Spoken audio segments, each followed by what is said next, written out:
Chaque matin, à 9 h, le véhicule de l'atelier du courrier pénètre dans l'enceinte de Petit Bateau. L'entreprise textile a rejoint l'aventure en septembre dernier. Benoît dépose le courrier reçu et récupère les plis à affranchir. Là, il n'y a pas grand-chose en fait. D'habitude, il y en a beaucoup plus. Le lundi, il est complet, le véhicule.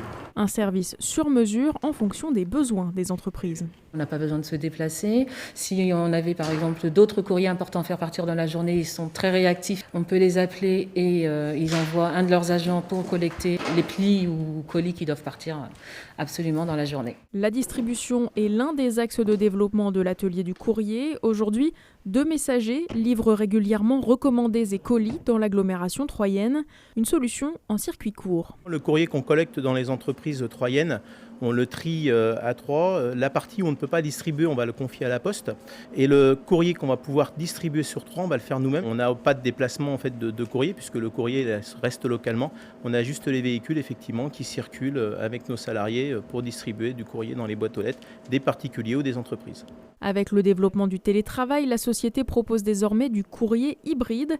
Les clients partout en France déposent leurs lettres ou documents à distance dans un système sécurisé.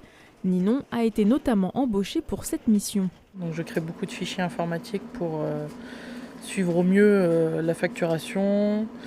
Je gère tout ce qui est impression des clients quand ils nous confient leurs fichiers. La mise sous pli et l'affranchissement sont ensuite faits sur place. Comme pour les autres courriers, grâce aux envois cumulés de toutes les entreprises et institutions qui lui font confiance, l'atelier du courrier obtient des tarifs avantageux par la poste. Les économies sont partagées entre les clients et les frais de fonctionnement de la structure, qui emploie aujourd'hui 10 personnes en situation de handicap.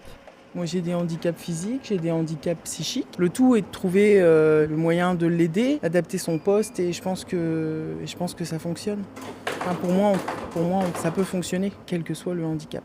C'est très familial parce que dès qu'il y en a un qui a un problème, les autres vont aller l'aider. C'est une belle opportunité professionnelle parce que je peux mettre mes compétences au service d'une entreprise qui comprend mes freins et qui m'aide à les surmonter et à s'adapter à tout cela.